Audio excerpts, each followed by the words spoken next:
Good evening and welcome back to another episode of Star Trek Reliant. I'm currently your host and game master for today, Bazag. I'll also be running the engineer Rick here, but let's get into introductions. So let's start with, our first officer and currently acting captain. That's me. I'm the captain now. Indeed, you are. Let's go with our con officer. The Irish unification of 2024. And let's our lower decks representative currently. Oh, hello. I'm Arcane. I'll be portraying Gwarl. Our man out of time. Hi, I'm back. I'm sure that I'm back this time. I don't know. And front and forward and left. And last but definitely not least, our Nausicaan. I'm here to kick ass and eat cigars, and I'm all out of cigars. Speaking about kicking ass, we've got a little musical intro for you. We're actually semi-professional sometimes. And that was our intro. Thank you,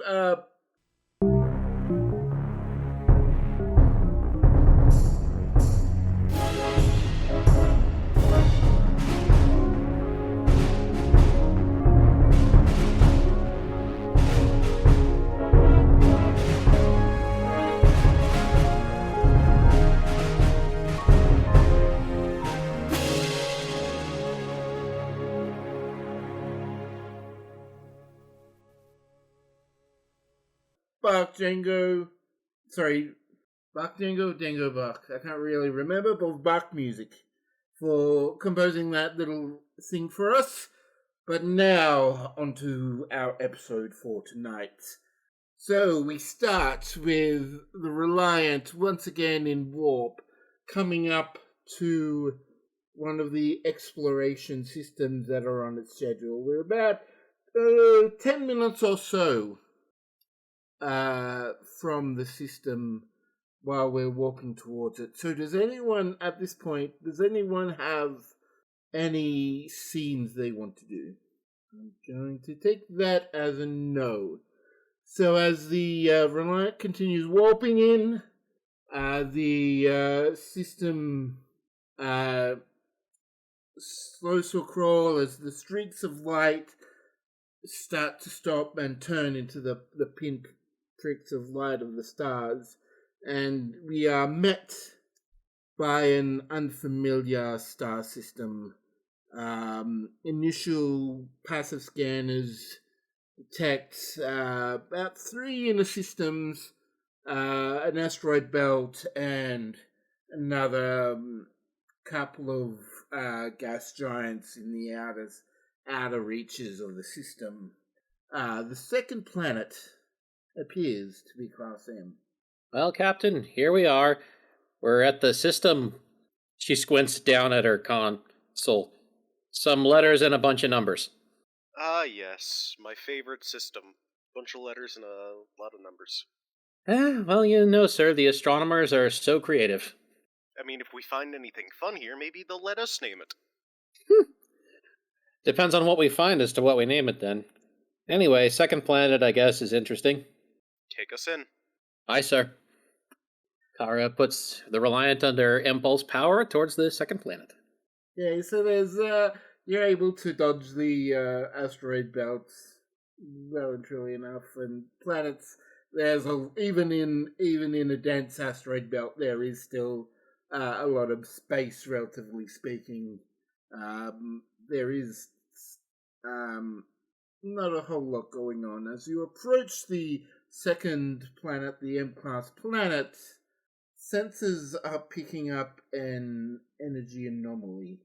It's pretty clear that there's something on the planet. Well, someone's down here. Or something. If it's making energy like this, it might be sentient. Like 99% chance. I don't know. I still remember the stories of the Al Andre 4, creature. That had a lot of energy. True. That's why I said 99%. That would fall under, like, the 1%. I just gotta mute my phone. In the background, Larissa is still silently fuming that she didn't get to fire on any of the asteroids. Alright, so who is going to be taking up a science station for tonight? I guess that would be Growl. Yep, Goro is over at the science station, eagerly looking over the data, and starts performing a scan to determine just what is going on with that planet.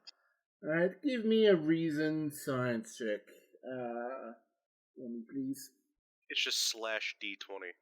That should help. No, you can't edit it. You gotta just write it anew. Oh no. So, you were unable. You were able to confirm this is some unusual energy. Nothing. You're able to compare it with all the usual, like Tetrion, chronometric, plasma ion, all the usual sort of scans that you do, but you're able to exclude a whole lot, but there's still a lot of energy readings that you're just unable to, you're unable to pinpoint exactly what kind of energy it is. Sir, all I can tell is that it's weird and some sort of strange energy. Strange energies. Well, that sums up about 90% of our job, doesn't it? That it does. Jorog. Yes, sir. Tactical analysis. Charles quickly runs a quick long-range scan with the 4 tactical sensors. I'm not detecting anything overtly hostile. I just don't like the fact that we can't get a clear picture. I could try to reroute power to the lateral sensor grid, see if we can cut through some of that garbage. Alright, do you want to do another scan this time? Sure, you'll assist with a control engineering check. So if Growl will do another reason science. Okay, that is much better. That is 3 successes from the 2 of you. So you're able to sort of filter out a lot of the interference at the unusual energy. You're still not able to identify it, but you're able to get a clear view of exactly where it's coming in. And there does seem to be there seems to be a settlement, or at least the remains of one. You're not detecting any life signs. There's just this energy reading that is located in what appears to be the ruins of some town. Kara immediately. Go ahead. Kara just immediately pipes up and says, "Ah, yes, mysterious energy readings in ruins. That never leads to anything unfortunate. I volunteer to go down and poke the stuff that shouldn't be poked." Good, because I was actually going to suggest, would you like to lead this away team? I can do that, but I'm bringing my phaser just in case. Oh, I'm not going to stop you. Select who you want to go away on the away team. I'll stay up here in orbit. Take a shuttle down. With all these strange energies, I don't want there to be any chance of any interference keeping you from coming back up. Cool, free flying time. All right, Chorog, Gwirl, you guys are with me. Where's Daniel? We should keep him out of trouble. He should come too. So where is Daniel right now? Just as we flip the camera to... Funnily enough, I just finished typing it out, but I'll read it now. Right now, Daniel is hanging out in his room, trying to finally figure out what that device he built while high on tumbleweed dust does. He's just absent-mindedly fiddling with a deck of cards whenever he's not fiddling with the device. So if you do ask the computer, the computer does confirm that Daniel is currently in his room. And Kara, Yes, sir. could you take checkers with you as well? There's a long-suffering sigh. First, which one? Either one, your choice. I'm not sure that makes it any better, she mutters. All right, I'll grab one on the way down. Alright, if there are survivors down there, he could at least help them get organized. Yeah, they'll have a thriving pizzeria and apiary in no time, sir. I mean, better than runes. Aye, sir. I'll go grab Daniel from his quarters, and I'll see about finding one of the checkers on the way down. Everybody else, I suppose, can just head to the shuttle bay, and I'll be along with... Oh boy, this is going to be fun. She heads for the turbo lift. Alright, so where does she go first? Well, she knows where Daniel is, so she goes down to his deck and knocks on his door first. Then you'll hear the chime at the door. I guess Daniel just kind of startles a bit and sets down the device, and goes to open the door. Hi, what's up? Well, you know what they say, old man. Idle hands are the devil's workshop. Come on, we're gonna go check out some ruins and a weird energy signature. Sure, okay. I'm not exactly an archaeologist, but... That's okay, neither am I, but that's what Grawl is for. Well, he's an anthropologist, but close enough. Okay, sure. Are we meeting on the holodeck? Or wait, no, why not the holodeck? The transporter deck, where Shuttle bay. where are we meeting? Although, admittedly, if we were going to the holodeck, this would probably be a lot less stressful. I have to go, Okay. I have to go find one of the checkers.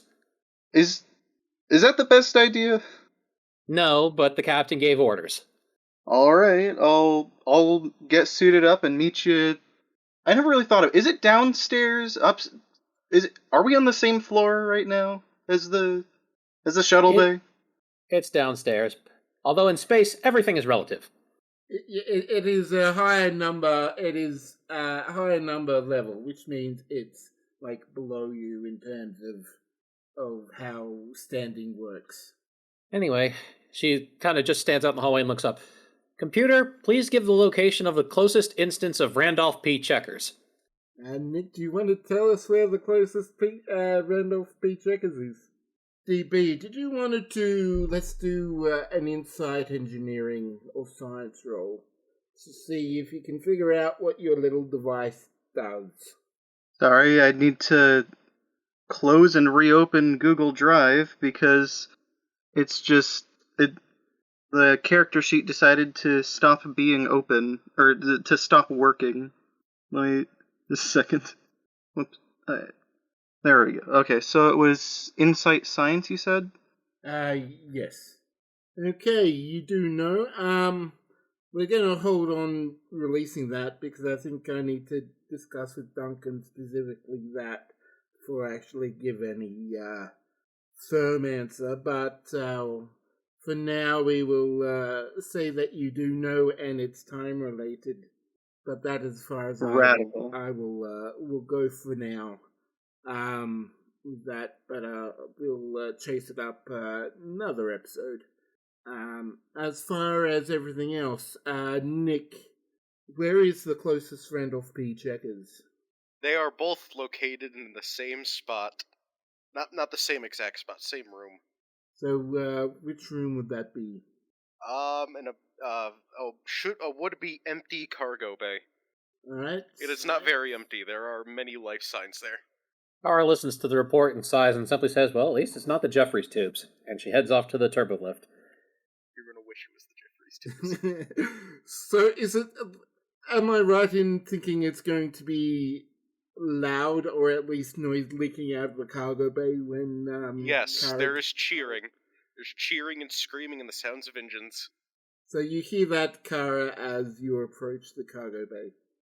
Kara checks to see exactly which cargo bay it is. It's insert cargo bay number here. She looks around and notices that it's the third one and that Checkers must have messed with the sign. She looks up at the computer and simply says, Computer, flood cargo bay 3 with anesthetine gas. It's a pretty big cargo bay. That's going to take a bit. I got time. I'm trying to think if there would have to be some kind of security override here. Kara has the ship's commands codes. Alright, so it does prompt you for the command codes, and you probably would be high enough, so yes. Give me a command, let's say reason command check. See how effective. And someone can roll for the ship. Let's say senses medicine. Well, Kara got 2 successes. Chorog, do you want to do that for the ship? Just roll 1 dice, senses medicine. Sure. This is a very bad idea. I'm just going to say that much. You said fitness medicine? It'll be for the ship. So you need Sensors. to open the ship stats. Let me try and find that. There it is. So what's the number? I'm checking it. It would be 12, surprisingly. Okay, Chog, do you want to... Okay. No, that is... I'm taking the first number, so no, that is not a success. You get 2 successes, but it is enough. Nick, do you want to describe what happens in the cargo bay? And I would like to say, before that starts, that of course this is a bad idea, but Checkers is involved. It was already a bad idea. You hear 2 very loud crashes, one after another. Not at the very same time, one's a bit delayed. Kara just starts snickering and waits. I mean, okay, so a few more minutes, and the anesthetizing gas get once it's been pumped in, it gets pumped back out, and it should be clear to open. Kara opens the door with kind of a grin on her face, looking to see what destruction she's caused. There's at least 30 ensigns in there, or like just lower decks in general, all gathered around, and you see 2 crashed Argo-type cars. They were racing them. You just made them crash. Kara takes a few pictures of the scene for evidence, and sends those off with a very quick report to Graves, simply saying, "Hey, I broke up an illegal racing ring today." And then she looks around for the Checkers. The Checkers are in the cars. There's some blood. It's not looking good. Kara goes over and checks to see which of the Checkers is bad or is more badly hurt. The front Checkers is the one that crashed first. She taps his comm badge and sends him off to the med bay, and then goes to check on the other one. Meanwhile, there's a yell from Ged going, "What the f-?" The second Checkers is a bit concussed. He looks at Kara. My gnomes. They took my gnomes. Right on, big guy. Look, I'm going to get you to the med bay, you get your head looked at, and then meet me in the shuttle bay, alright? We got some investigating to do. And she just kind of taps his comm badge and sends him off to the med bay, too. So, back in the shuttle bay, it's been taking a while. It's about 10 minutes now since the first lot of people have arrived, and DB arrives, but it's taken a bit of time after that for Kara or any of the other or any of the Checkers to come back. So, what are you guys doing in the meantime? I guess Daniel is just kind of fiddling with some of the controls of the shuttle we're taking, just trying to familiarize himself with it. About another 5 or 6 minutes goes by, and then Kara just kind of swaggers into the shuttle bay, looking very pleased with herself. Poirot looks at his pad and pipes up, "Hey, does anyone know why we're not getting results from the racing betting pool right now?" Yeah, about that. So I went ahead and, it turns out, broke up a nice little illegal racing sediments, sidestep today. Sent all the photos off to Captain Graves. I thought the Checkers said they had approval from Graves. Well, if they did, they should have let it be known by everybody. Daniel just kind of ducks his head a bit and says nothing, hearing this news. Anyway, one of them is only slightly concussed and probably will be along in a few minutes. For the sake of things, I'm going to do a medicine roll for Ged. Can someone tell me his target? He doesn't have one. I don't think he has a sheet. I'm going to give him a 13 then, just as a... There we go. That is enough. Concussion isn't too bad. Nothing really particularly stressful. So it takes another 5 minutes for Checkers to arrive. You get war Checkers. I flipped a coin. Kara tosses off a salute and just says, "Hey, Captain wants you on hand in case there are any survivors." Right. I could do that. So, Right. What happened with the race? Did I win? Well, you were in second when the race suddenly stopped. What the hell stopped it? Like, we had, it was on the schedule. We had all the paperwork done. Yeah, funny thing. I wasn't told about it. Oh well. She smiles and just heads back inside the shuttle. Ah, you did this. I'll have my day in court. Uh-huh. She sits down at the pilot station. I guess Daniel quickly stands up from the pilot seat as you approach. Oh, keeping it warm for me. Thanks, old man. Alright, give me a control con check. I presume we've got a focus in this. That's Kara. 3 successes because I have augmented control. Okay, that is definitely... You make swift time landing down, knowing how just so like the transition from space flying to atmospheric flying can be a bit roughy, but it's a rather smooth, quick transition. You even get a momentum. Congratulations. As you, Thank you. swap transition between those two layers, you come down to the settlement and land. Where do you want to land? There's just to describe it, there is sort of a large circular amphitheatre kind of thing that's got these walls and sort of a dome over the top. But the dome looks sort of in rather disrepair. There's holes in the roof and things are sort of falling off from the sides. There's this sort of a pile of rocks and gaping holes in the side as well. But it appears, well, not gaping holes, but smaller holes. It appears the entire settlement appears in disrepair. There's signs that are just sort of drooping by a nail or two, and just sort of like sections of a wall fallen in, sort of rubble and dust and all kinds of things, just saying that doesn't seem to have been anybody here for at least 30, 50 years. Kara's inner show-off says that she should fly into the amphitheater and land inside it. However, the rest of her that says that if something falls on the shuttle, that means she'll have to fix it, says that she should land somewhere else. So she looks for any large enough area outside to land the shuttle.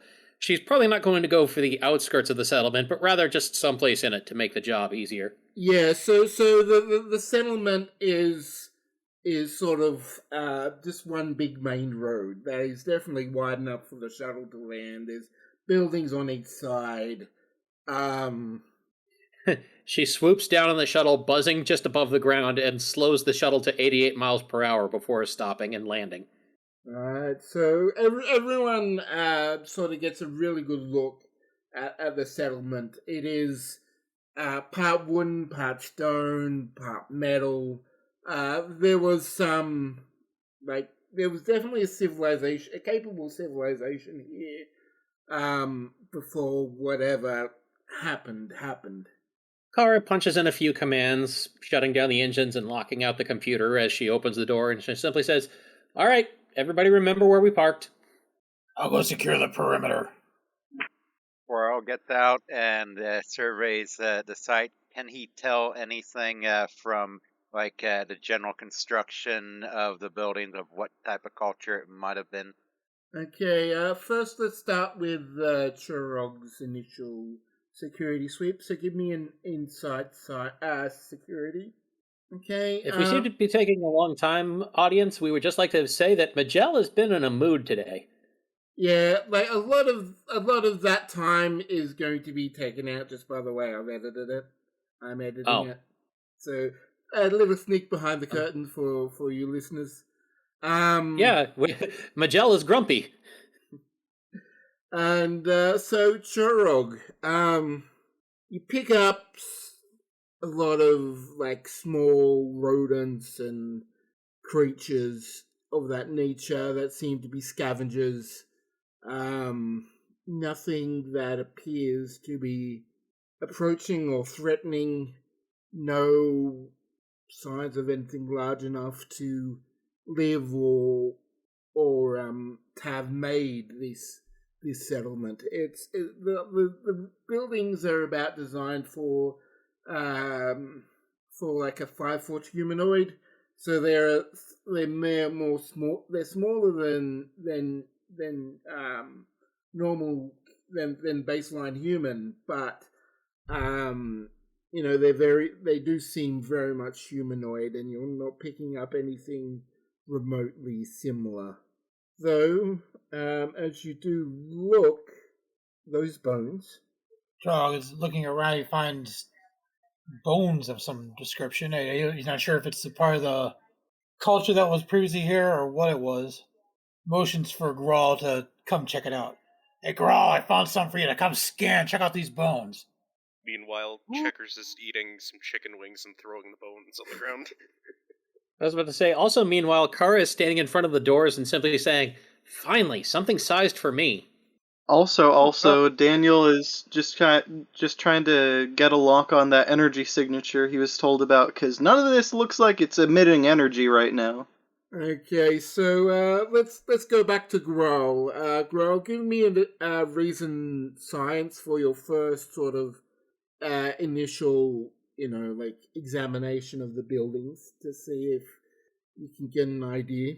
So, you do get the idea that they're sort of also, hiding their technological capabilities, that there's conduits and wires in the walls, that sort of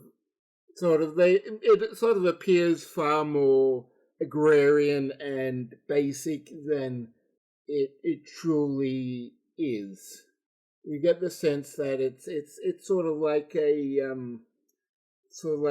almost like a Roman or Grecian in terms of how they style things, but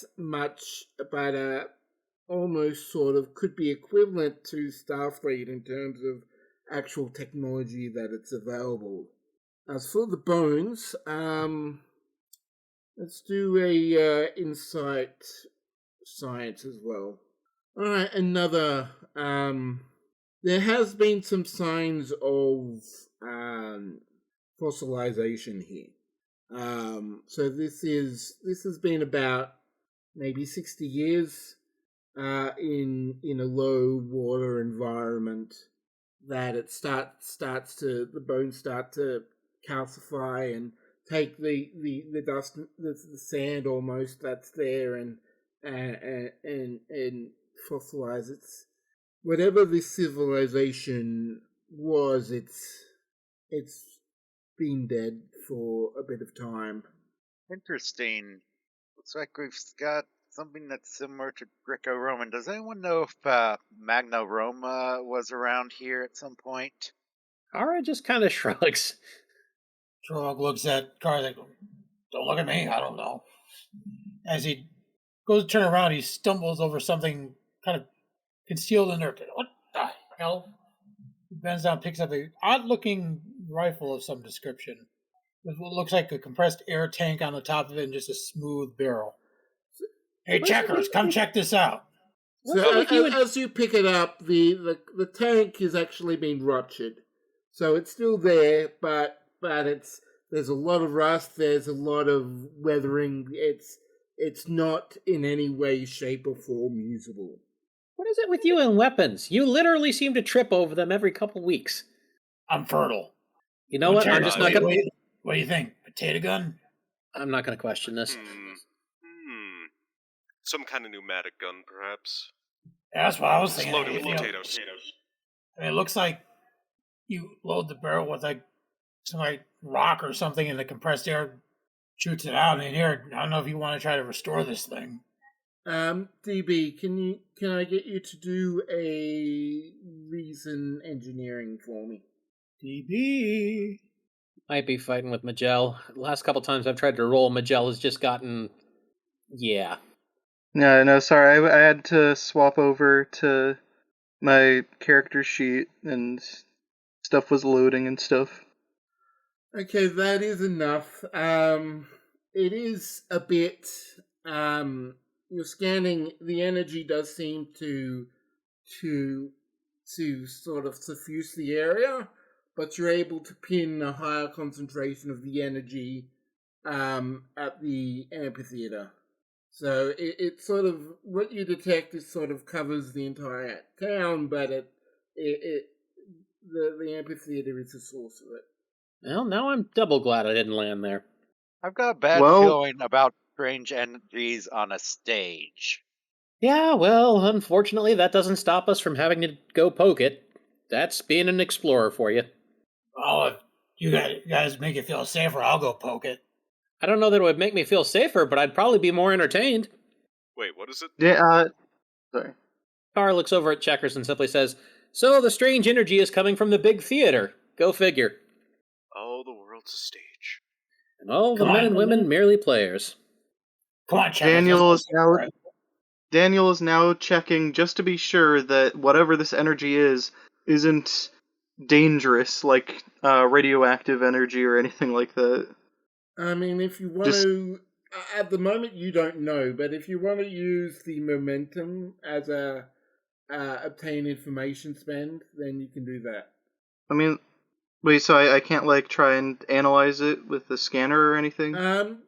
Well, you can either you've done the initial scan of where the energy is and you've got the details of the energy. So if you want to get more information about the energy, then you can spend a momentum or give me threat. Your choice. Okay, you know what? Never mind. Daniel's just gonna accept that that's all we can get from this range and just slide down his helmet visor, just in case. Alrighty. Just you see this little rat. It's not a rat, but it's rat-like. It's a bit longer, more like a ferret kind of body, but it's definitely got a sort of ratty head. It's just sort of like a long weaselly kind of body, rather than just a normal rat size. That just sort of scurries out from the theater and behind a building in a way. Well, I guess it's time to go meet the radioactive rat king. And Daniel starts Somehow- walking towards the dome. Somehow my money is on sentient theater program, but let's go see. Are we taking bets? Sure, do you have another suggestion as for what it is? Lonely god that's going to warp reality into a play as soon as we walk in there. Ooh, that's a good one. Daniel hears these suggestions and just kind of says, does that kind of thing happen often? Not often, but, like, she just kind of fiddles with her hands and just gestures. Let me put it this way. If it's a stage like that's somehow been on the last 40 years and just runs on some weird technology, it wouldn't be worth remembering. Daniel just kind of shrugs and keeps walking. Kara walks along behind him, ready to go in the theater. Trog walks in first, takes a look around. Looks like some kind of gladiatorial arena. Well, It's kind of creepy in here. as you pull open the door, there are like the usual steps, which aren't steps, just sort of like larger for that people sit on. But at the bottom of the amphitheater, there is just a seat, like a throne almost. That's stone. That's intricately carved. You see these wires sort of like made up as tree vines, and that sort of like enter it and then enter the stage and sort of like curve up around the walls. Kara looks over at Chorog after he makes his assessment. Chorog, you're a Nausicaan. Everything looks like a gladiatorial arena to you. Checkers, No, not everything. Checkers enters last. He's got his rifle out and he's checking corners and everything. If you want to do an inside security roll, an inside security. Alright, I gotta go to my checker sheet now. Trog takes his rifle off his shoulder and begins securing the perimeter, trying to figure out what's going on in there. Okay, both Chorog and Checkers are unable to find any signs of traps or threats or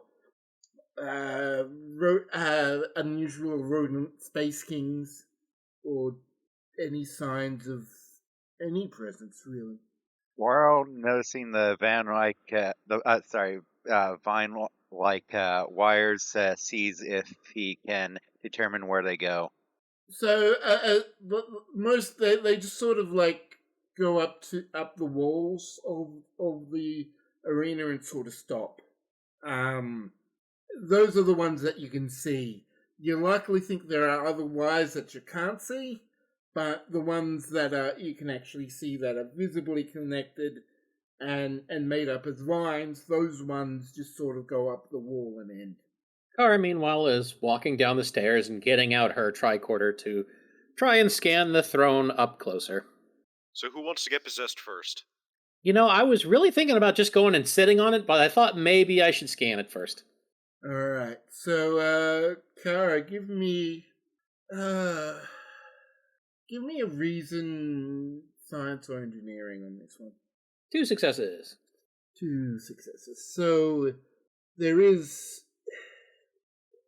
is definitely the source of the radiation that you're sensing. You can't particularly see any kind of emitter or dish, but whatever it is it must be hidden in within the throne, within the base of the throne.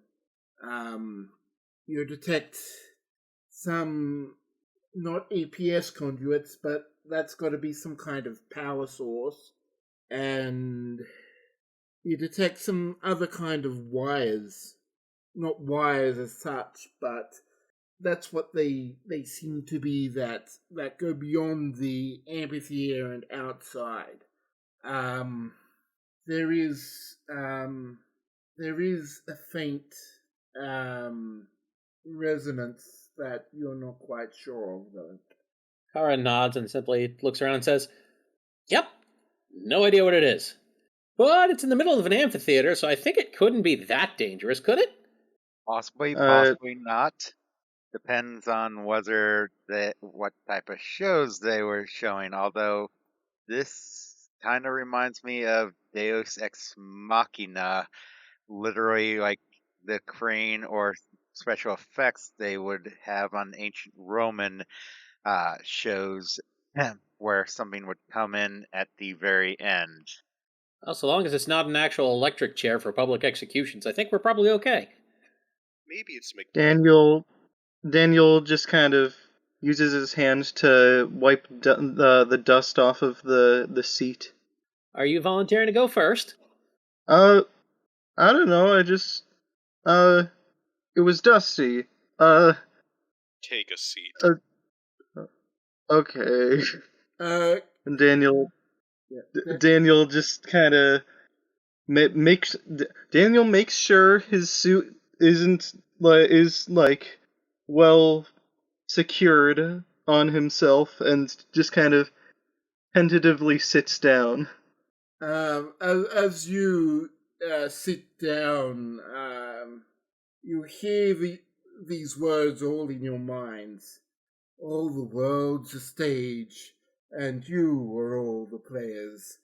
And you feel a pulse that emanate from where DB sat down and hit all of you. And as you feel it, you start to feel faint, dizzy, start to lose consciousness. Right as she slips away, Kara just kind of mumbles, "I was closest."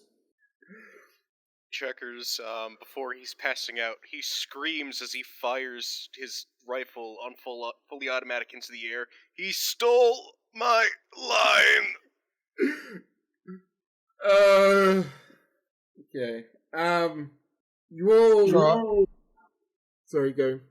Trog, as he drops to his knees where he passes out, like, says in his best precision, "To be or not to be," before he passes out. Daniel says nothing. So, you all sort of start to wake up in different positions than you were. Eli, as you're empathetic, you are the first one to realize, to sort of feel something's off. You look around. Hold on, wait, you feel something off from the ship? Oh, sorry, Eli. Okay, sorry. I made my brain sort of, for some reason, thought Eli was there, but Eli's not there. So, actually, before I do that, can I get everyone just to do a d20 roll for me? Any Any specific thing? Just I'm going to be using the raw number, not the success or failure. We still It need a always target, gets so I'm just setting interesting it when as we 10. do generic rolls. Just one die or both. Just one die. Any particular If you do roll? more, I'll just be using the first die, so it doesn't. You can just do a d20 with a standard thing. There we go. I got a 7. 8. Goral got a 14. I got an error received, one or more errors. Can you do Awesome. another one? Try again. Okay, DB got a 20. It makes sense. I just want to let the record show I don't know how to roll a single die with this, and I happen to get a 20 and a 1. Beautiful. Okay, just waiting for Chorog to roll. I did roll, didn't I? Not that I see. You did not, sir. Oh, crap. I was about to say, if you did, Majel ate it. Ugh, Told you, she's grumpy tonight. she does not like me. And no Finally. Chorog, okay. Don't ask how I did that. I don't know. Okay, DB, sorry, first of all, can I get everyone to confirm sort of where they are? Are you on the theater ground? Are you up in the seating area? Everyone but DB, since he's sitting in the chair. Well, Kara had been probably on the stage near the chair since she was scanning it before this happened. Checkers was up like at the tallest row of the seats before he started firing before he passed out. Waro was probably looking at the walls and examining the design of the wires. Alrighty then. So DB, you find yourself as you wake up near the wall far over the amphitheater and look down. You see yourself on the chair. You feel your body strange. You've got this lump on your back. Your skin feels weird. Growl, you are at another different place on the thing. Your skin or your feathers like feel weird. You feel weird. Just everyone generally feels weird in their own skin. As you look down from a different perspective. Chorog, you are also at another place up higher, looking down with a different perspective. Kara, you Checkers, you are down at the theater by the chair, and Kara, you feel like you're looking up from the center of the chair up. You don't really see anything, but you see things happening. As for Checkers, You already said Checkers. Yeah, sorry, I do need to add a little bit to Checkers. You notice that there is a giant lump of rock that is literally almost starting to fall on you. Give me a control security roll. Alright, just with Checkers' sheet, right? Because I feel like I know what's going on here. Yes. Okay, control security. Control security. Okay, that is successful. You're able to roll out of the way quickly before this lump of rock slams down on you. You see the screen, the scorch marks as the automatic fire hit the roof. And then as everyone sort of like looks out, sees what's happening, it all clicks. You all are in different bodies. Sure, DB, you are in Goral's. Goral is in Chorog. Chorog is in Checkers. Checkers is in Kara. Kara, you're in DB. Wait, where's Chorog? Chorog is in Checkers' body. Kara just kind of Looks around, puts a hand up to her face, notices she has a beard. Well, Looks actually, down- you put your hand up to your face and you feel you feel some kind of curved glass-like material stopping your hand. Yeah, You also notice you're wearing a glove. Trog comes to, looks at looks down. This isn't my costume. Feels his face. This isn't my face. What's going on here? Kara just kind of stops for a second, leans over, looks down at herself, and simply says, "Okay, I don't know who's in my body right now, but if you do anything weird, I will hurt you later." I almost got crushed by rocks. Trog looks over at Kara and sees that she sees his reflection. Great, I'm Checkers. I appear to be my the body, old man. you son of a bitch. Daniel I think we're all going to be upset about this. You figure I could have at least been the dinosaur. That would have been interesting. Give me my cigar. I need it. I feel Oh, weird. Kara Daniel just looks just down. You are not sorry. smoking that with my mouth. It's my cigar. What are you going to do? Trog tosses one of Checkers' cigars over to Kara Checkers. Kara just narrows her eyes and looks at him and just says, "If you think I can cause trouble for you now, believe me, if you smoke that cigar with my body, I will cause you so much discomfort. You will You already never put have me a in a moment of car accident. peace." She think grins we- with Daniel's face and says, "Yeah, and that was when I wasn't exactly upset with you. Imagine what I'll do when I'm pissed." I think we ran over an ensign because of that. Yeah, he'll be fine.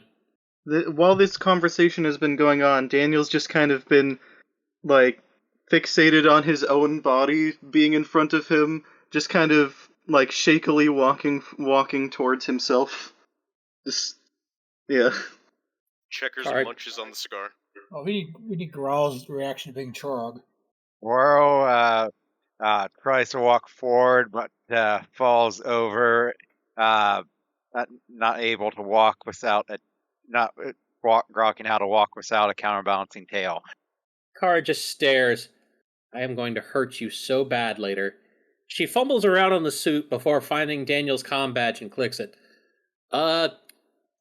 Captain O'Connor, this is, Daniel.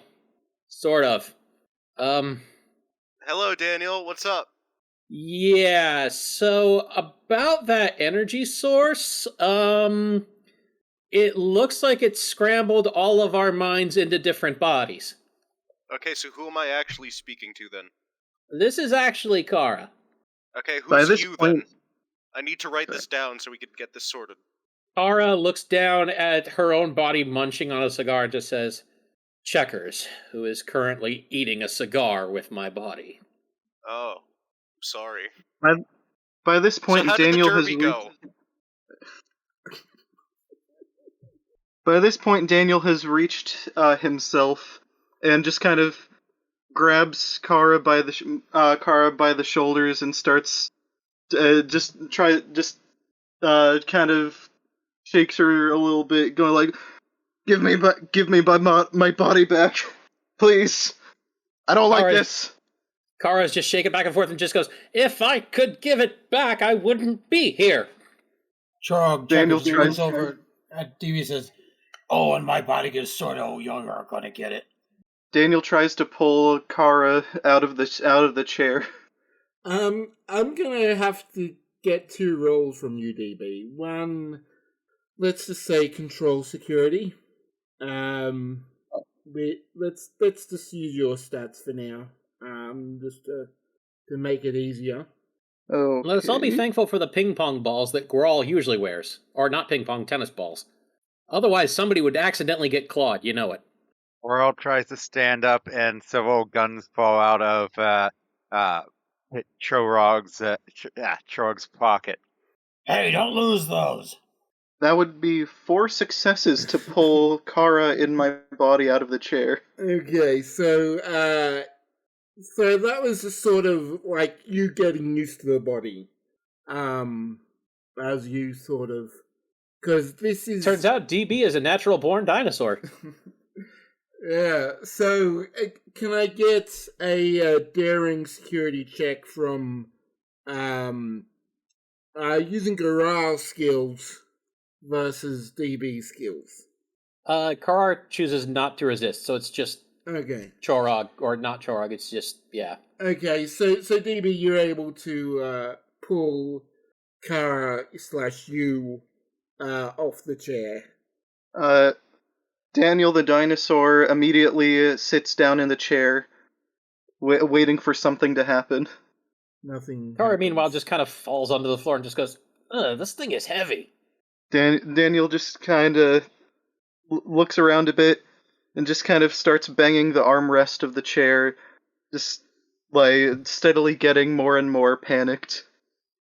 Oh yeah, break it there, break it. Yeah, that'll totally help. Daniel, if I get stuck in this body, you better hope I never catch you. Checkers looks behind him. Wait, do I? What the fuck's that? Yeah, I got your body. No, I know that, but there's something like behind me. It's weird. Feels weird. Oh, that's yeah, a tail. that's probably my tail. Try not to put any kinks in it.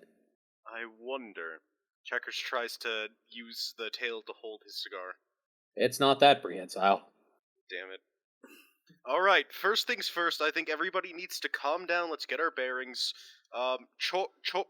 Checkers off. That's what I'm calling you for now. Bring me my backpack. Chickarog walks over and hands. No, you don't need to take it off. Don't take it off. I can literally just grab it from the back. Chikara. No. Anyway, Checkers goes into the bag and takes out a can and opens it. We need to. I need a drink. Need something to hydrate and have a full Daniel meal has- at the same time. Sorry. He takes out a can of Mike's Hard Soup, beef with country vegetables. Ugh. Fortunately, Kara is currently lying on the floor and can't see this.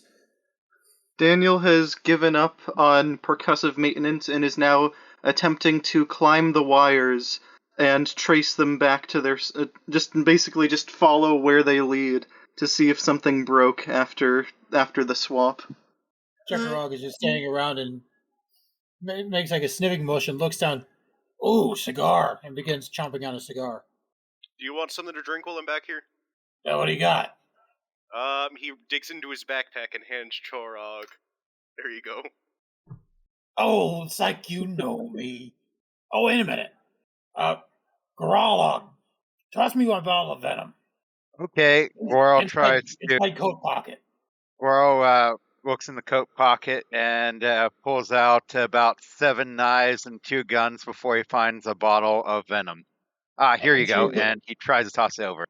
Yeah, make sure you put those guns and knives back. I don't want to lose those. They're special. Okay, before we go on, DB, I need an insight engineering from you, and I need to get a Chirog control security with a complication range of 4. You mean complication range of 16? Yes. Okay. Wow. I'm getting some weird roll results tonight. I think it might just be Majel, because that's the third roll we've had double results in a row. That's double 1s, double 11s, and double 5s. Just for the listeners. But also it just so happened to be the exact number I needed to succeed as well. Yeah, same here. I've gotten 2 20s, 3 1s, and now this. So It's just a weird results tonight. So Chorog, you're able to pass that relatively well. Who's Goral's able to pass that relatively well, even though you're not really used to the body. You're able to sort of link in with its natural, with Chorog's natural, dexterity to just sort of throw it well. And the catch, it lands spot on for a catch. As for DB, you start to examine the wires that go up the wall, and they all seem to be fine. The damage does not seem to be there doesn't seem to be any damage to the actual structure. It's just not triggering. And as you think back, as you examine what was mentioned of the scans, there are wires that underground that were mentioned that are not visible, that seem to link in, go outside and link in to other places. Maybe the other buildings have an answer. Kara just kind of struggles to her feet in the unwieldy suit and just kind of takes a few moments to pop the helmet off. And then she looks around and says, okay, so what now? Daniel jumps down from the wires he was clinging to on the wall and just says, I'm gonna go follow them outside and see what the hell's going on. Goodbye, and then just runs out of the dome. Checkers continues drinking Mike's hard soup from the can. Chorog drinks his venom malt liquor and watches Daniel take off. Like, did he just ditch us? I think he did. Want to split a snickle? I think he's busy panicking. I'll try and go after him. Well, snickle? Yeah, snickle. Here, it's in my backpack. He pulls out a snickle, breaks it in half. Here, you can have half. A pickle Oh, Snickers. a snickle. Chorog takes his bite. Hey, this ain't bad. Did Checkers just experiment with the transporter and a bunch of food at some point? Kara just looks over at rations. Kara just looks over at her body with the snickle and just says, I hate you so much. And she just kind of stomps up the stairs after DB/Grawl. It'd be fine. This thing sorts itself out. Grawl starts toying with Chorog's mask and somehow gets into a game mode and starts playing version of Pong with the eyes. As Grawl does that, there he is, bung, bing. The actual mask starts to make noise as each paddle hits with a bing. Hey, you better stand on my browsing history. Sure. Oh my! Told you! And with that, we go outside to DB. Daniel Both is of him. currently... Oh, sorry. DB, I was just making the joke, both of him. You start to look around. There's two sides of the streets, about 3 different buildings along each. Where do you go? Daniel follows whatever wire looks the biggest and finds some way to get inside the building it leads to. Okay, so the wire you're following is actually underground. It's not on the surface. So okay. So it's not as easy as just like following a conduit or a clear wire as you leave. You start to take a moment to take stock of that as Kara / in your body starts to chase up from behind you. Kara just kind of clumps along behind him and just follows him and says, right, following the wires. By the way, do you normally carry weapons just in case we run into something hostile? No. I mean, there's a scanner there, and he just kind of gestures with a claw, and then looks at his hands, and just kind of winces a little at the sight, and then runs off to a building. Right, I'll be there in a minute then. Kara clumps over to the, shuttle and pulls out an emergency phaser, type 1, and just palms that before clumping back over to follow Grawl / DB. Okay, so we first of all, which side of the street do you go to? Whichever one was closest. Daniel is not thinking critically about everything right now. Okay, so let's say you go to the first place on the right. Kara, as you take that in, it looks to be a rundown saloon. It actually has the words saloon, written on there, but it's very, very faded. The signs, the swinging doors, one of the doors is just completely fallen off. as Daniel stumps in, the floorboards are very rickety and creak to all, get out. And as Daniel enters this large open area, there seems to be a stairways and balcony area and some rooms upstairs, but a lot of this downstairs area seemed to be open, and apart from a sort of kitchen preparatory area. Kara looks around for a moment and, just kind of reaches up and strokes her beard and just says, all right, I'm starting to get the vibe of this place. It's like a holo novel set. So, if you had something important inside a saloon, where would you put it? I don't know. The safe, if they have a safe. Downstairs, maybe? Kara pulls out Daniel's scanner and tries to lock on to any large clumps of metal. Raul walks in hunched over and checks under the bar because that's where the good stuff is usually kept. Alright, give me a science, let's say reason science check for the metal. Give me just a second to change over my sheet.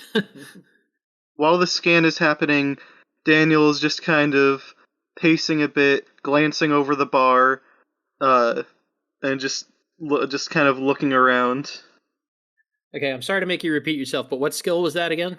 Reason science. Okay, so fortunately Daniel is good at this. Oh, you're using my stats? Yeah. Okay. Daniel is good at this, but not lucky. You're not able to pick up any real concentration of any metal. Well, actually, yes, you are. There is stuff in the kitchen. Daniel just kind of sighs and says, all right, well, there's some junk in the kitchen. I don't think there's a safe around it. I guess I'll just go check the kitchen for lack of better things to do. And she heads off in that direction. At the word kitchen, Daniel immediately starts running and jumps over the bar. Or at least tries to. Girl, as you start to look behind the bar, you see these bottles. Some really interesting bottles. It just sort of looks like the bottles are just sort of different colors, different sizes, different shapes. They don't seem to be anything.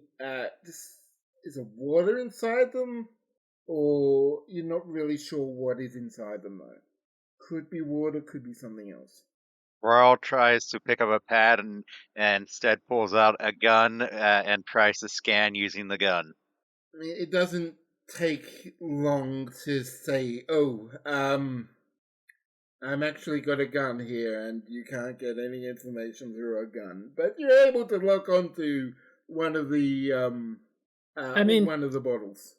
Not quite true. This is one of, Chorog's guns. It's probably got a rangefinder. It very accurately tells him how far away it is and how the wind is moving. The pong ball, as the pong ball passes over the bottles, in the view, little statistics start to pop up from it as it passes over them. That you can feel free to completely ignore that. I just thought it'd be funny to say. So you do get some tactical information on it, as Kara suggested, distance and wind direction, and perhaps everything says fragile. Like the one you've got basically a little text above it, fragile. But it's also sort of as Daniel suggested, that it's all UI is all integrated into the Pong game. So the range and so things change from the the words where the paddles or the ball sort of start to the numbers change. As the numbers change, the ball is that number and sort of status, and other things come up as the paddles. Sorry. Interesting. Can I get you to do an insight? Insight security. Can I get also Kara and Daniel to do their forms? inside security. Should I use Goral's stats this time? Yeah, use Gorel stats. Use your body stats to change so things sort of change up. Alright. Yes, Gorel, you do as you use DB stats. Use Chorog stats. Right. Should we just tell each other what our stats are instead of like swapping sheets in or like ourselves or? Yeah, I just opened your sheet, so it's just easy enough for me. What stat did you need to know for Chorog? Insight security. It's a 14. Okay. So Kara gets 2 successes and a complication from that. Because we are doing additional complications when you're in each other's bodies. It's harder to do everything. And Gural gets 1 success and 1 complication. So,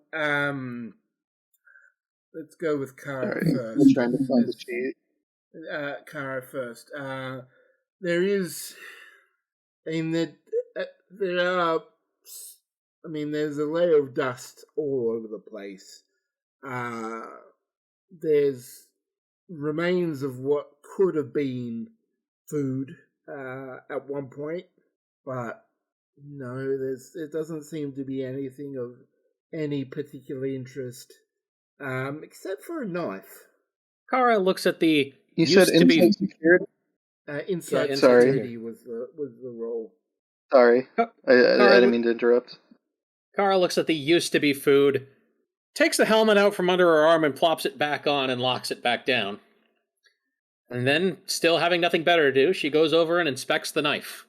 Yeah, you're both drawn towards the knife. The knife is in rather good condition, a bit too good.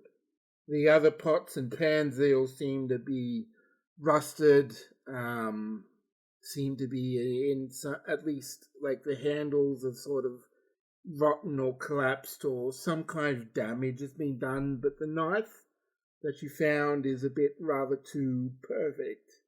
Hey everybody, I found a suspiciously intact knife. And for Goro, who's up the front with Chorog, in Chorog's body, there is a bottle that seems a bit different, a bit too thick, a bit too large. There's nothing quite like it. That there is, it sort of just like stands out in, like sort of like head and shoulders among the whole other, on the rack under the bar. Goro looks down and pulls out the strange-looking bottle. It was a bottle, right? Yes, it was a bottle. Alright, I guess, Daniels just shouts, "This isn't getting us anywhere! The wires were underground, right? So I'm going down!" And he starts trying to pry up the floorboards with his bare claws. Okay, give me a daring security roll on this one. Kara goes to pinch the bridge of her nose, but forgets she still has the helmet on and her hand bonks off. She just puts her hand back down and looks over it, Gwirl/DB, and just says, "Okay, panicking isn't going to get us anywhere. Try not to hurt Gwirl's body. I've already got enough shit going on with my body back there." So you were able to actually to start to rip up. It's a bit hard to initially get a good grasp, but as you're able, there's enough gaps in between the floorboards that you're able to get your claws in and Gural's claws in, and just as DB starts to pull, is able to pull and damage and open up the floor. As damage to the floor happens, you hear something happening outside, and Kara and Gural like look out through the door to see this figure sort of just looming that you hadn't seen or heard of before, sort of like waltz into the store. It's clearly some kind of weapons, but you've never seen a weapon like this. It is sort of similar to the air pressure cannon, but much more smaller, and the pressure container it's like sort of almost bright red in color as this figure approaches. It is some sort. It's 5 foot, but it's humanoid, but its face is this like mottled blue green with all these funky ridges all over it. It's sort of like almost fade what are those fade ridden Vidians from Voyager, but blue and green. Mara just decides to try and go with this, and she leans Daniel's body on the bar and squints at him and tries to get her best grizzled expression and says, welcome to the saloon. Royal. Yep, sorry, go. Royal sees if he can find a glass and then opens the weird bottle to pour out its contents into a glass. There are it takes a bit of look around, a quick look around. You're able to see a cupboard that just has these glass opens. It's fit for like a car-sized person just to sort of reach up a little bit, grab, well within range, but just slightly high.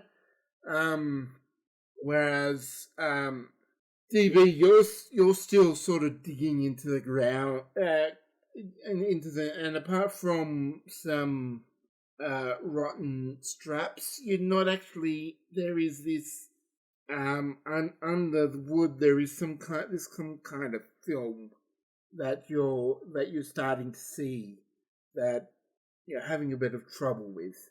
The figure starts to approach the barman. And I thought here they didn't let any of the riffraff in. 1 shot, thanks. Kara looks over to where Rawl is with his bottle and everything and motions for him to come over and put down a shot glass. And then she just kind of glances at where DB is digging at the floor and just says, well, you know how it is. You know, the rodents move in, you start to have problems, everything goes to hell. I'm sure I could be of assistance with your rodent problem. Well, let's get you a drink first, and then we'll see. Royal pours the drinks. The figure takes like downs it in one gulp and another. Kara, presuming that the bottle is close enough, goes ahead and pours him another shot from the strange bottle. So Meanwhile, yeah. Sorry. So go, DB.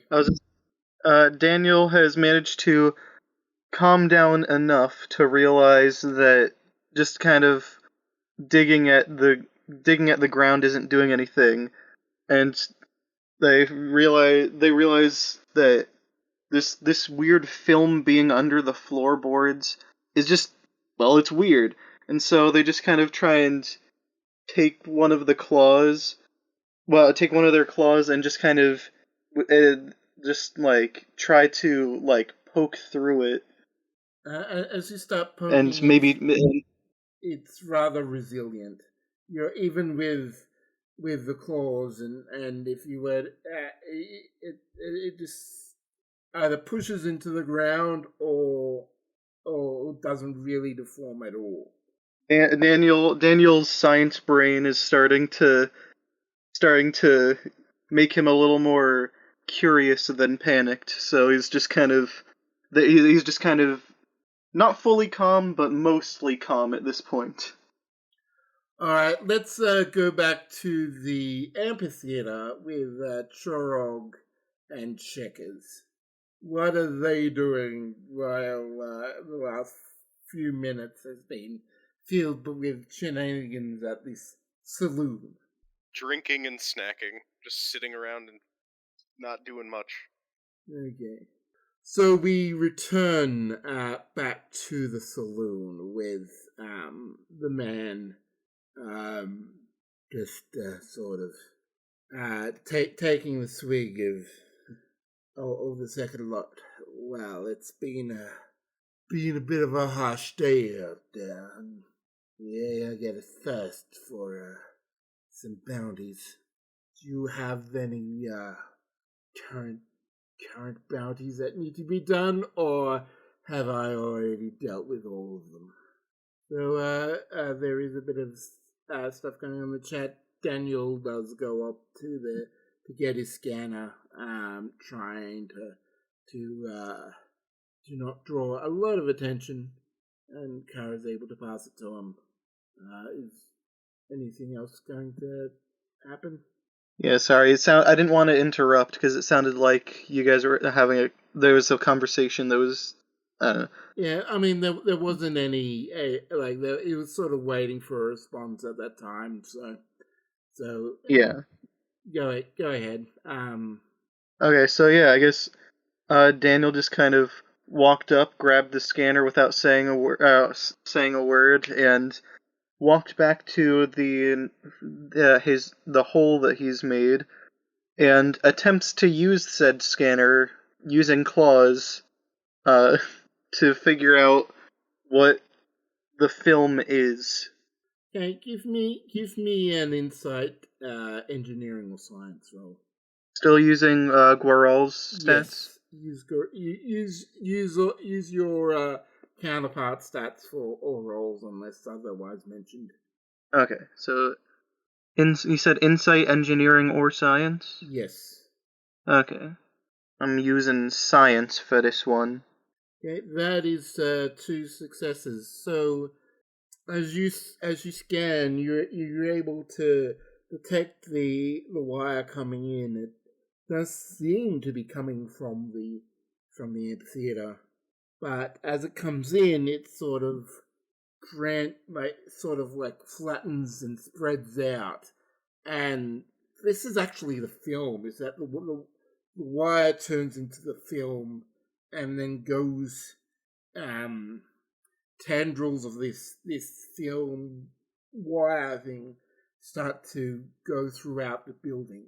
Meanwhile, Kara just keeps serving the drinks, and she's starting to put together that this might be some sort of program where the group might have to play along until they get through it. Now, the fact that they found the odd bottle is, well, interesting enough, but then she starts to think to herself, oh man, what's the knife going to be for? Oro answers the bounty hunter from earlier. So, what bounties have you been seeking lately? We haven't heard of any around these parts. Thought bartenders such as yourself would be up on all the local gossip, but if you'd need me to fill you in, then I'd be happy to oblige. Kara just smiles and says, consider it payment for the drink. Stories, yes. Stories are a wonderful payment. So I will share you mine. I was hunting and he goes over. I'm not going to say the whole story because it is a bit of a longer one, but he goes off to describe a group of outlaws who were basically stealing horses from the townsfolk and trying to steal from the bank.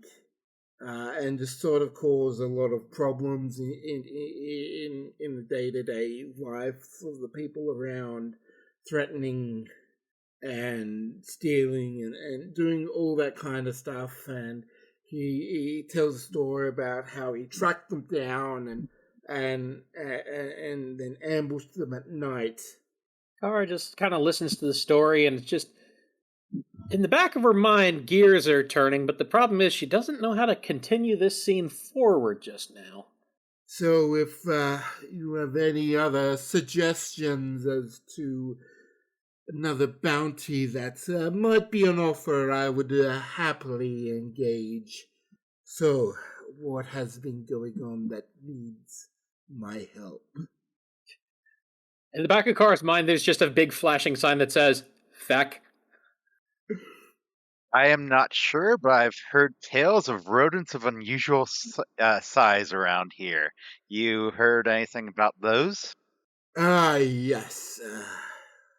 Some critters can get mighty large when left to their own devices. Silos and full of food. They can get rather large and rather aggressive. You'll need me to hunt down their lair. Daniel looks up from the scanner. He's just kind of wandered into the main part of the saloon by this point, and says, yes, of course, the Rat King. It lies yonder over them thar hills. Kara just stares at Grawl/Daniel and just kind of has this look on her face like, and these are the thoughts going through her head. It's just, I don't know what to do, but I can't help but think I could have done better than that.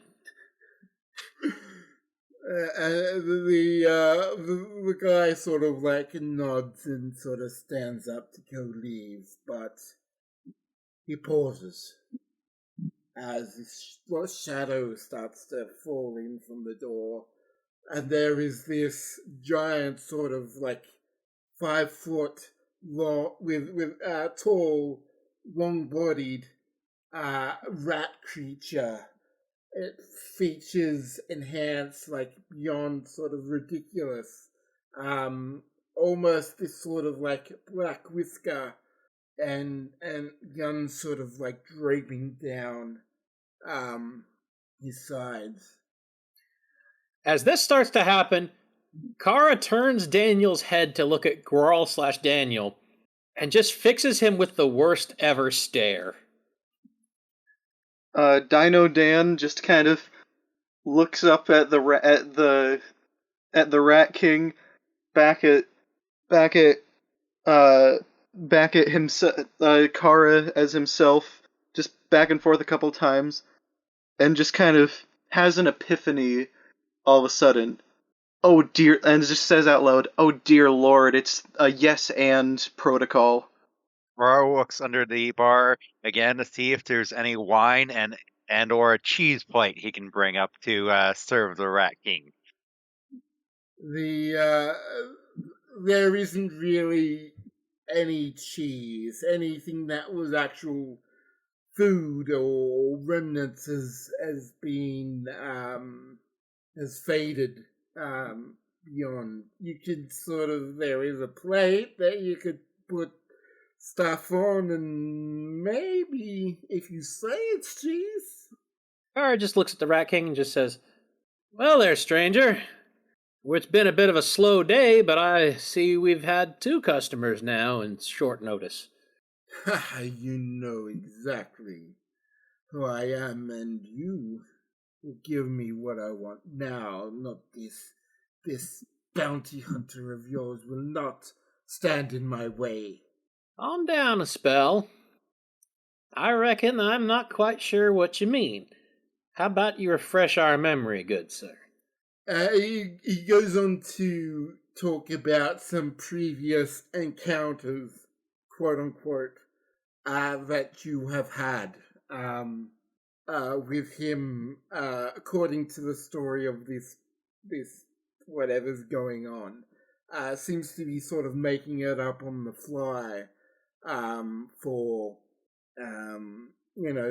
this sort of latest delivery of cheese that he stole. Like farm supplies that he was able to infest Eventually, and soil and things of those kind of nature. Eventually, Kara just stops and says, "Right, I get you. So you're saying it's time to pay the piper. You'd be here for the knife then, wouldn't you?" Is that a threat? No. I just figured that might be why he was here. Only thing worth anything in this dump set for the liquor. Well, a new weapon would be rather appreciated, though I don't know if your friend there would be as accommodating. And you look is sort of like the bounty hunter has his hand just literally hovering over the gun, quote unquote, that he found, and you see sort of like the fingers twitching. Kara turns to look at the bounty hunter, and only half of her face now is visible to Rat King. And she looks at the bounty hunter and says, "Well, I reckon I don't want any trouble in here. What do you say we just give this gentleman what he deserves?" And she gives a little wink with the eye that only the bounty hunter can see, and she takes the knife in her hand, handle out, and she starts walking around the bar. Give me presence command roll. See if you're able to communicate this idea secretly. Oh, God. Since Daniel was not in a position to see the wink, he Holy starts shit! trying to improvise. Okay. Oh, sorry. He rolled a natural 1, so there's 2 successes, which you're able to do that. For the record, because of my stats right now, my target was 8. I don't think I could get worse. Oh yeah, Daniel does not have good presence. Or command. So as Kara starts to come across that, you see Kara do it in your body, but you don't know that she's going to. It just appears that she's going to give him the knife rather than what she's actually going to do. But yeah, Daniel doesn't know that there's subterfuge afoot, and so just tries to go in with some improv, saying, "Gentlemen, how could we have let us get to this point? We used to be such good friends back in the schoolyard. Why must we bicker so?" The school you have. It's been a long time since then. I've changed, and so have you. If we were the same then as we are now, as we were same now as we were then perhaps we wouldn't have to be enemies, but now we are. You will give me that knife, and for today, you will live. Now, gentlemen, I reckon there's no cause for alarm. We'll just give this gentleman what he deserves, and he'll be on his way. And she moves over so that she's not standing between the bounty hunter and, the Rat King anymore, but she just kind of holds the knife in her hand, handle out. She holds it out to the Rat King, and in her other hand, she just palms the Type 1 phaser she's got. Ready. Alright, so the bounty hunter sort of steps a couple of times to the side, and sort of like moves back a bit. He did get the message that you knew, so he is moving as if he's standing down, but still within easy, quick reach. He's not on a hair trigger, as it seems. The rodent person, Rat King, starts to reach to take the knife. Take this and go in peace, friend, with all you deserve. And as soon as he grabs the knife, she whips out her other hand forward with the Type 1 phaser and fires. Okay, roll command security. Yeah, this is going to be terrible. Daniel, What insecurity? Because command is also a skill. Oh, sorry, control security. Actually, that's not bad. Yeah, Daniel, control is one of the things I tried to focus my points on. 2 successes. Oh, you're with one quick smooth motion, you're able to pull out your phaser and fire quickly before the Rat King can even respond. You see him sort of like go and move into this clearly disrupted phase as the phaser hits, and then he collapses to the ground. Bertrand, no! And Daniel rushes over to the fallen Rat King and says, "Oh, the rat manatee!" Goro ducks under the bar and tries to hide.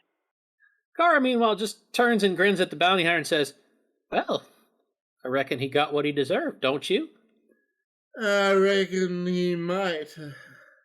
After all, seems I am no longer needed here. No, but you can do me a favor if you would. And that would be? Kara makes a show of putting down the Type 1 phaser on the bar, and then just holds the knife out to him handle first and just says, "Would you take this damn thing? I think it's bad luck." It would be my honor. And he grabs it, he reaches his hand out for it, and as you place it in, he gives you this nod, walks out, and disappears. Kara just kind of looks around for a minute and just... Cut? Scene? Finn? Going back to the people at the amphitheater, can I get you to do an insight check? Inside what? Insights, science, engineering, maybe command, even. Alright, and I gotta do this with Kara's sheet, right? Yeah, so you do get to choose out of those three. So, insight... Sorry, I'm trying to... You said, security? Command, engineering, science. Alright, science. Okay, there it is. There is, this brief humming that sort of raises up that you didn't realize you heard before. Something definitely has changed as the chair sort of like it's like starts to glow as well. It's fairly subtle, but there is a clear, distinct effect that has happened. Oh god, Chorog, it's going nuclear. Hit it with a grenade launcher. What grenade launcher? It's the underbarrel. It's the underbarrel. Trog picks up the weapon and aims it and cocks the underbarrel and feels the weapon thunk against his chest as the grenade goes flying out. Okay, can I get you to do control security check for me? Just check his stats. What's his number? Give me just a moment. So control security? Yes. 12. Okay, one success is enough to get it in the area. The grenade explodes, but it sort of and as soon as the smoke clears, the throne is still there, but it's sort of ripped up into this little like spinning thing above the throne. A spinning ring of smoke. It's not supposed to do that, is it? I don't think so. 3.6 rotogen. We're going to die. Back at the bar, everybody else just hears an explosion. Kara starts, "What the hell?" I didn't do it. At least I don't think I did it. "I came from the amphitheater. Come on." Before they Just full leave, auto Goro tries to scan the Rat King with Chorog's face mask. Okay, give me a reason science for this. That'd be a 9. So that is 2 successes. So as you scan them, you do detect it's some form of energy. Some form of energy given physical form, yet there is still no actual matter or anything behind it. As you scan it, it's tied. There's some kind of like an energy link between it and the film in the ground. that the fume and the wires that are emanating all out are connected, that the throne is connected to this, that this is some kind of projection, yet also real, not in the same way as a holodeck, but in a different way. Guys, I think this is some sort of super advanced holodeck. This Rat King thing seems to be made of energy, and there's like some sort of projection thing everywhere. Yeah, it's some kind of weird improv thing. Let's go find out what the explosion is. We gotta go tell the others to knock off whatever they were doing and help us get through these scenes, stories, whatever. As you start to return, can I get Chorog to do a control security check for me? Okay. I will say, while the I will say, as the roll is happening, after they leave the saloon, Daniel isn't calm enough to actually like at least take a look at the other buildings just to see like what they are. Okay, can I just get insight? I'll pretty much allow any discipline for this except control. Insight, any of the other 5. From who? Okay. We didn't specify. Daniel. Oh, that's for me. So who?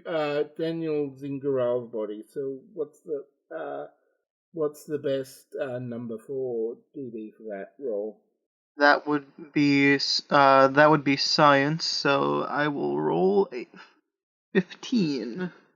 Okay, so with that, you're able to identify a bakery, a jail, a bank, a set of horse stables, and the last one is some kind of office.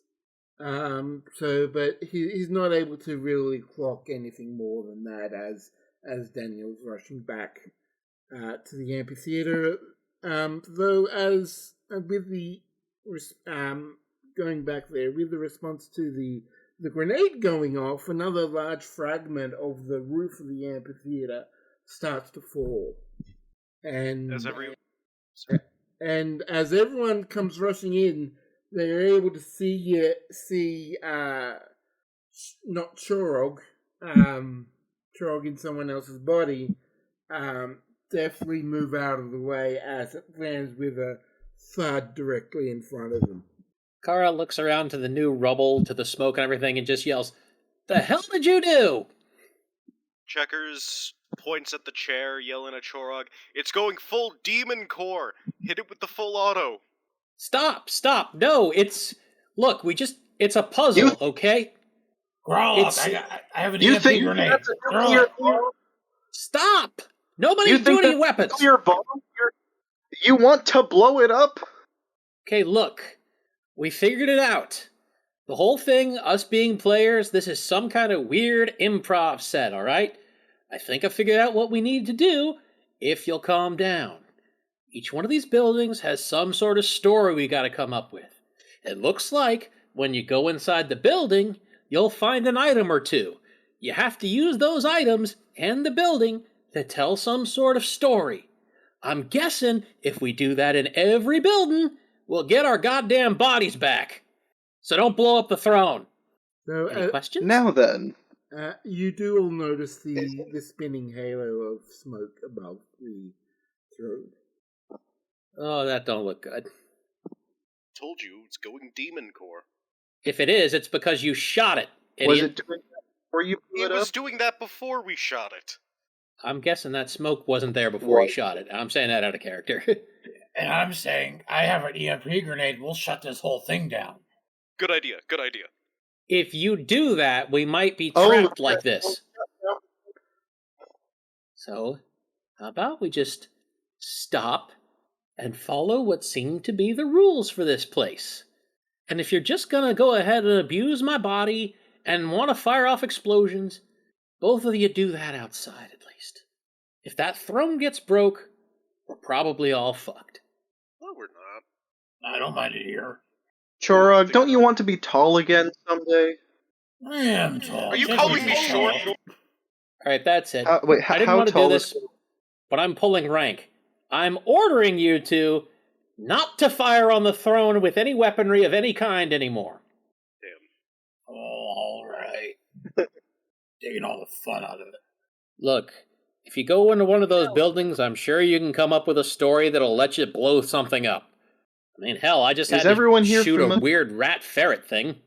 Is everyone here familiar with the concept of yes and?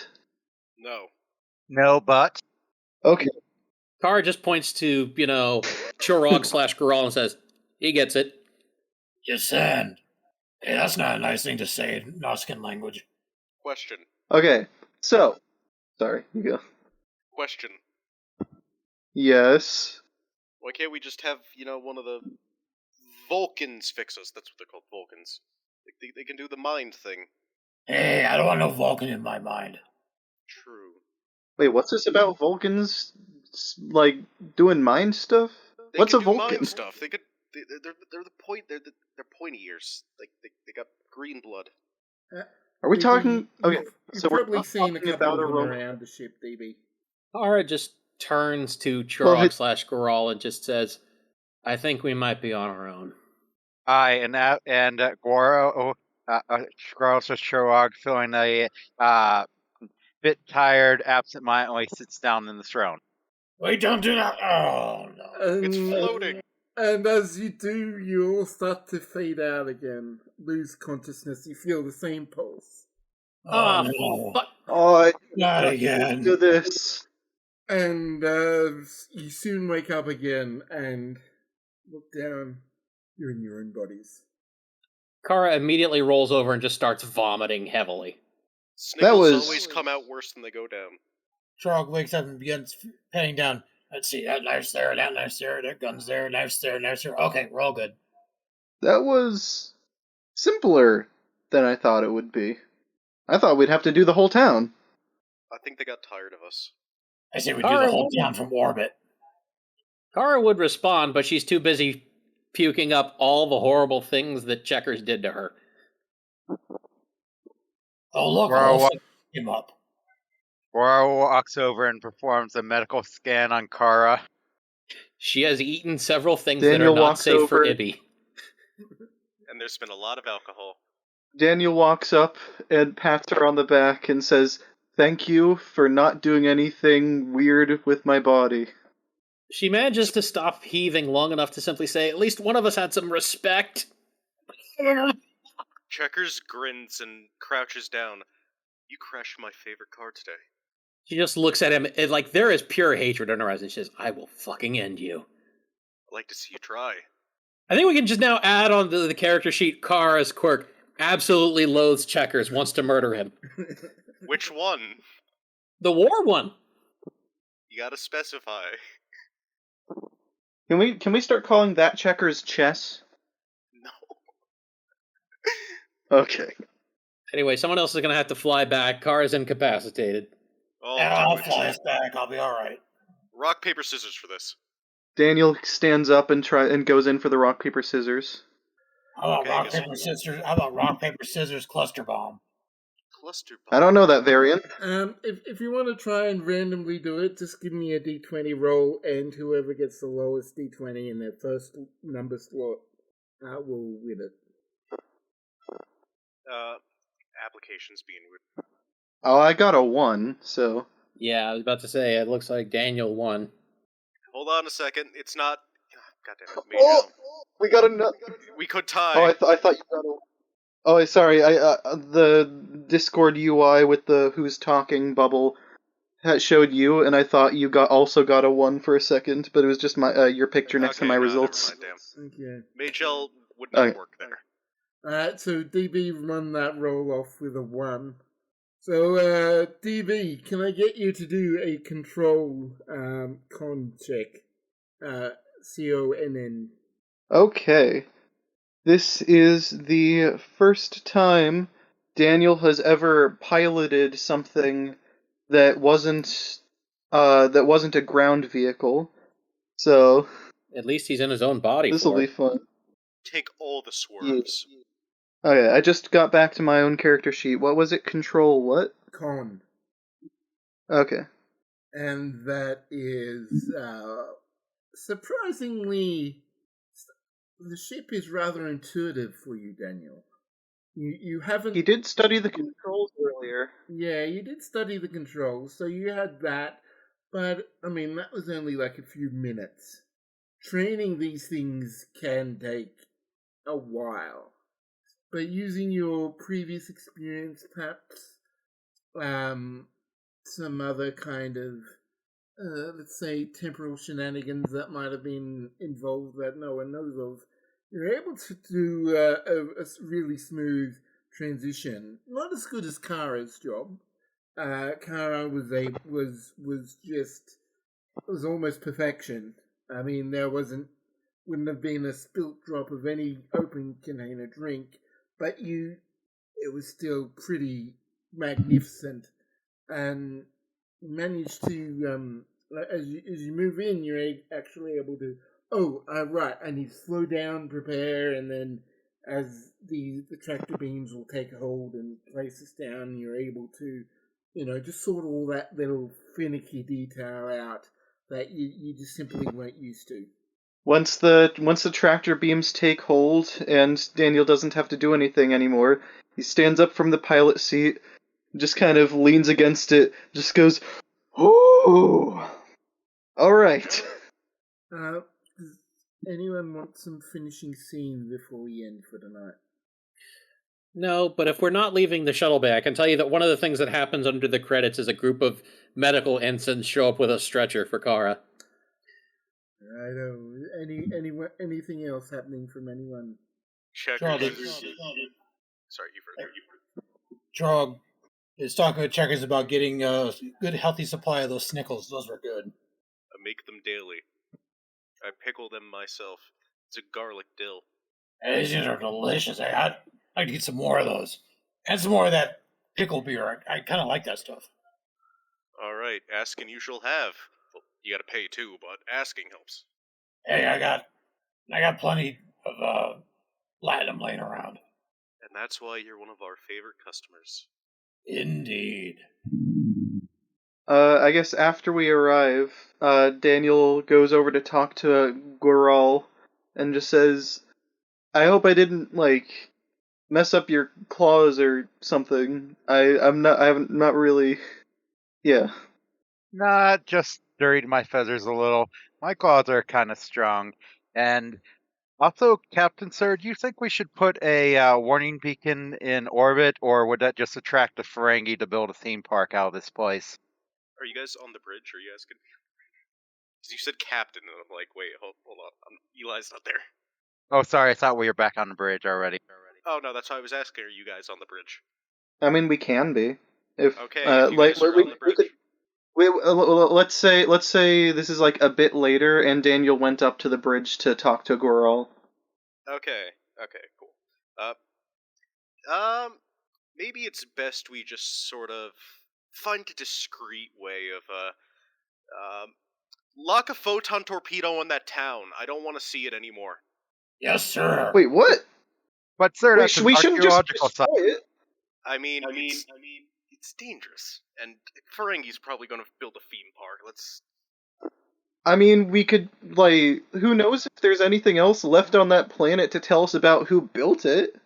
I mean, yeah, sir, there needs to be a California clause to do a second contact according to official regulation. I have torpedo lock coming, ready to fire. We don't know Okay, what's hold on, powering this. Everyone, okay, you know what? I have a compromise.